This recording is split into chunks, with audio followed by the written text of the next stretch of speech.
बिस्मिल्लाहिर्रहमानिर्रहीम। अस्सलाम वालेकुम जी, अस्सलाम वालेकुम। क्या हाल चाल है जी तुम्हारी? ठीक ठाक हो? खैर ना लो जी, मैं बिल्कुल ठीक ठाक।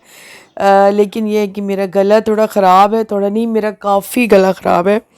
आवाज़ मेरी बिल्कुल ही नहीं निकल रही। पता नहीं क्यों, क्या शादियों में कुछ गलत। वैसे शादियों में घी तो हमेशा ही मतलब थोड़ा लो क्वालिटी का यूज़ करते हैं खानों में। तो बेशक वो मज़े के होते हैं, चटकारे वाले होते हैं, मगर मतलब उसकी खुशबू बहुत अच्छी होती है, लेकिन उसमें हेल्थ वाइज देखा जाए तो वो ठीक नहीं होता। उसकी वजह से गला मेरा हमेशा ही बैठ जाता है। तो गला मेरा ख़राब था। मैंने काफ़ी कल कल मैंने बड़ा वेट किया, मैंने इसके बड़े टोटके भी लगाए कि मेरा आवाज़ थोड़ी ठीक हो तो मैं वीडियो बनाऊं, अपनी वॉइस ओवर करूं, और मैं वीडियो मैंने लगानी है। लेकिन कल तो बिल्कुल ही नहीं निकल रही थी। आज फिर ये है कि थोड़ा चलो 19-20 हुई है, तो मैंने फिर एडिटिंग की है वीडियो की, और मैंने सोचा कि चलो थोड़ा बहुत तो बोल लूँ, आपको बता दूँ कि मेरी आवाज़ ख़राब है। तो फजर फजर का टाइम है, अम्मी नमाज ही पढ़ रही हैं, किचन में ही हैं। और अम्मी जब नमाज़ पढ़ रही होती हैं तब उन्हें चाय की ज़रूरत होती है। तो अभी मैं आई हूँ किचन में। मैं अपना जो नमाज कुरान है वो मैं कमरे में बैठ के ही करती हूँ। अभी इस सुबह सवेरे सूरज नहीं निकला, लेकिन सुबह सुबह का टाइम है और बड़ा बाबरकत और तो दुआएं कबूल होने वाला टाइम है। और इस टाइम बड़ी प्यारी प्यारी चिड़ियाँ हमारे घर में आती हैं, चहचहा आती हैं, सबके घर में आती हैं। और सहन में ऐसे हमारी खामोशी खामोशी होती है। अभी मैंने पर्दे भी मैं थोड़ी देर तक साइड में करती हूँ क्योंकि ठंड होती है, तो इस वजह से फिर कमरे में फातिमा सोई होती है, कमरे भी फिर ठंडे हो जाते हैं। तो फ़िलहाल मैं सिर्फ किचन में चाय बना के और फिर दोबारा कमरे में चली जाती हूँ। अम्मी को वहीं दे देती हूँ क्योंकि अम्मी वहाँ पे नमाज़ पढ़ रही होती हैं। तो अम्मी को मैं चाय वहीं दे देती हूँ और ख़ुद मैं अपनी चाय लेके मैं अंदर कमरे में आ जाती हूँ। थोड़ी देर बैठती हूँ फ़ातिमा के पास, थोड़ी देर अपने कमेंट्स चेक करती हूँ, अपने व्हाट्सएप कॉल्स जो हैं वो देखती हूँ, और अपने चैनल का जो रेवेन्यू वो चेक करती हूँ, और आपके कमेंट्स का जवाब देती हूँ। जो जवाब देने वाले नहीं होते उन्हें डिलीट करते हैं, और बस फिर आगे अपना सफ़र जारी रखते हैं, क्योंकि ज़रूरी नहीं है कि हर बात का जवाब दिया जाए। जो फ़जूल बात होती है उसका जवाब नहीं देती। हाँ, जो प्यार से करते हैं उनका प्यार से जवाब देते हैं, और फिर जो है अपनी दिन का आगाज़ करते हैं और बिस्मिल्लाह करके स्टार्ट हो जाते हैं।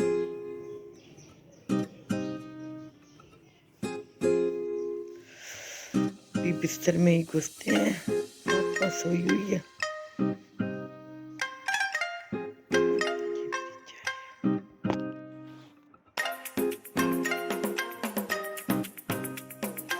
अपनी चाय मैं कमरे में ही ले गई थी, फातिमा वहाँ पे अभी सोई हुई थी और मैंने फ़ोन सेकने थे। अम्मी को मैं चाय वहीं पे दे के आई हूँ क्योंकि अम्मी अभी पढ़ेंगी, पढ़ने का टाइम अभी है उनका टाइम काफ़ी, तो वो पढ़ेंगी और मैं अभी अपनी चाय लेके चली गई हूँ कमरे में। अम्मी की जब पढ़ाई कंप्लीट हो गई थी तो फिर मैंने दोबारा किचन में आना था, और सालन मेरा नहीं कोई बना हुआ था। नाश्ता मैंने आज बनाना था, मतलब सालन रखा हो तो फिर कोई ज़रूरत नहीं होती, हुई सालन गर्म कर लेती हूँ या रोटी बना लेती हूँ या अंडे बना लेती हूँ, इस तरह का हो जाता है नाश्ता। लेकिन आज सालन नहीं था तो फिर आलू ही बनने थे। जब सालन नहीं होता तो आलू होते हैं, तो फिर मैंने ऐसे आलू ही काट के उन्हें फ्राई पैन में डाल के और उन्हें बस फ्राई करना था, और रोटी बनानी थी। और फिर उसके बाद मैं एक एक कप और चाय बनाती हूँ, क्योंकि अम्मी जो है नाश्ते के बाद चाय एक कप लेती हैं। जब अम्मी लेती हैं तो मैं भी ले लेती हूँ, वैसे रुमान का भी दिल हो तो वो भी ले लेता है।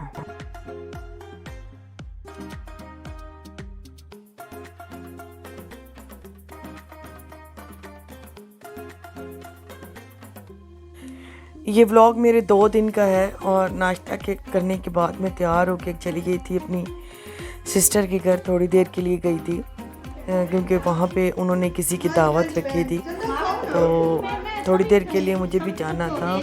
बस सुबह का किया था और दोपहर का खाना फिर वहीं पे ही खाया था। और बस दिन छोटे से होते हैं, काम करके नाश्ता करके समेट के मुझे जाते जाते ही 3-4 बज गए थे और आते शाम हो गई थी। और ये मेरे दूसरे दिन का व्लॉग है। ये व्लॉग मैंने 2 दिन बनाया है, लेकिन एक दिन तो मेरी बिल्कुल ही आवाज़ नहीं निकल रही थी, तो ना ही मैं एडिटिंग कर पाई हूँ, ना ही मैं वॉइस ओवर कर पाई हूँ। तो फिर मैंने दोनों दिन का मैंने फिर आज ही एडिटिंग की है। और थोड़ी सी आवाज़ मेरी ठीक थी, मतलब ये था कि आपको समझ आ जाएगी। तो ये फिर आज मैंने एडिटिंग की है। पहले दिन जब मैंने आलू फ्राई किए थे तब तो मैंने बस चूल्हा ऐसे ही साफ़ किया था, लेकिन आज गौर से देखा तो चूल्हा मेरा बहुत ज़्यादा ही गंदा हो रहा था। तो आज जो मैंने किचन की कंप्लीट सफाई करनी थी और सबसे पहले तो अच्छी तरह चूल्हा मांजना था। मेरा चूल्हा वाकई में बड़ा गंदा हुआ था। ओवन और चूल्हा, तो ओवन तो खैर मैं मांज नहीं सकती, लेकिन मेरा बड़ा दिल होता है इसको भी पकड़ के मैं मांज ही दूँ। लेकिन चूल्हे को तो मैं बड़ा अच्छे से मांज ही देती हूँ और बड़े अच्छे से इसकी सफाई होती है। 2-3 दिन फिर ये कि ऊपर से भी साफ़ कर लो तो आराम से गुजर जाते हैं।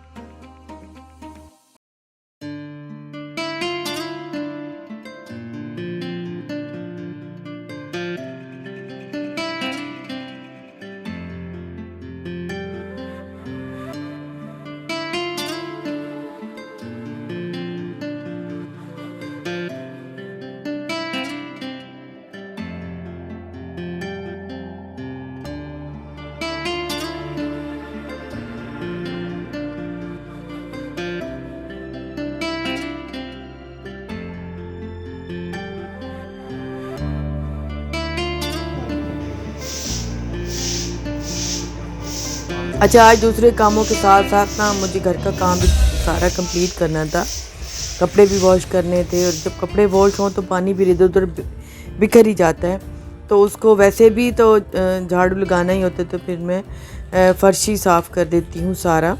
तो इससे यह है कि फ़र्श में जो मैल वगैरह होती है वो कपड़े धोने में, क्योंकि झाग जो है वो सर्फ वाली होती है, तो इससे फ़र्श भी अच्छे से साफ़ हो जाता है।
आज का दिन इंतहाई मेरा थका देने वाला दिन था, इतना ज़्यादा काम था।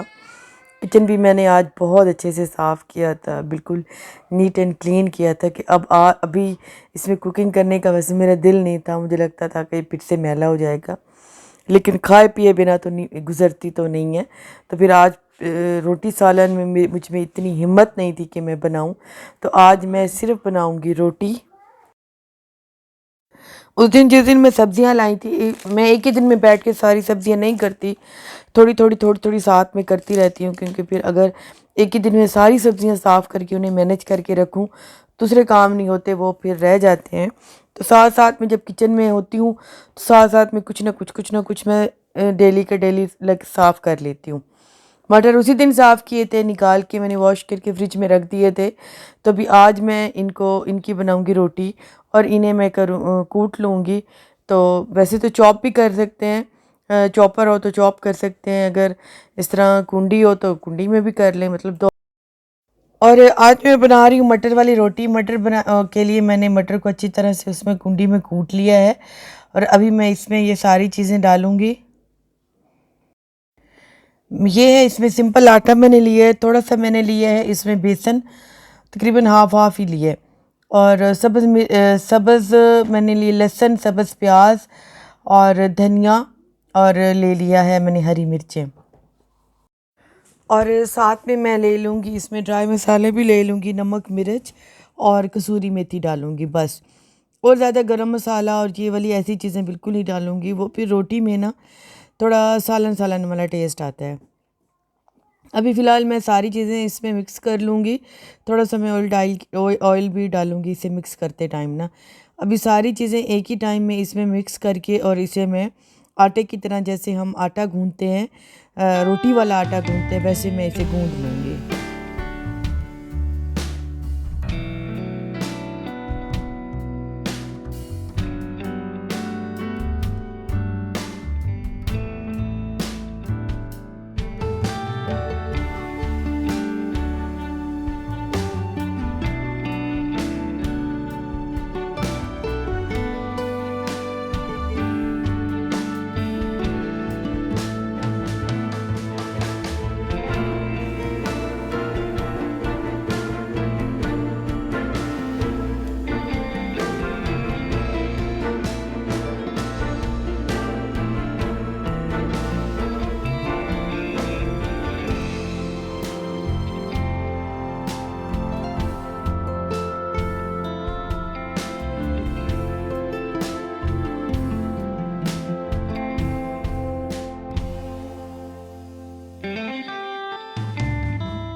और हल्के हाथों से मैं इसे गूँध लूँगी। अभी मैंने इसे तकरीबन 5 से 10 मिनट का रेस्ट दिया है। ये बिल्कुल सेट हो गया है क्योंकि इसमें इतनी अच्छी सी इसमें बाइंड हो जाता है, फिर बिखरता नहीं है। हम पेड़ा भी बनाएंगे, रोटी भी बनाएंगे, इस तरह ये बिखरेगा नहीं। तो ये जब अच्छे से सेट हो गया है तो अब मैं इसकी रोटी बनाती हूँ, आपके सामने ही बनाऊँगी। रोटी थोड़ी छोटी बनाएं लेकिन इससे बहुत अच्छी रोटी बन जाती है।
अभी जी यहाँ पे मैं करूँगी बैठ के ज़रा रोटी इंजॉय, और थोड़ा सा टीवी चला के सामने बैठूँगी और इस तरह मेरी थकन भी दूर होगी, मैं थोड़ी रोटी भी खा लूँगी। और यहीं पे आपसे भी चाहूँगी मैं इजाज़त, इंशाल्लाह जी नेक्स्ट में जल्दी मिलेंगे। और दुआ कीजिए मेरे गला ज़रा जल्दी जल्दी साफ़ हो जाए ताकि मेरी आवाज़ आपको ठीक से आए। और इंशाल्लाह जी नेक्स्ट में जल्दी मिलेंगे। अल्लाह हाफ़िज़ जी, बाय बाय।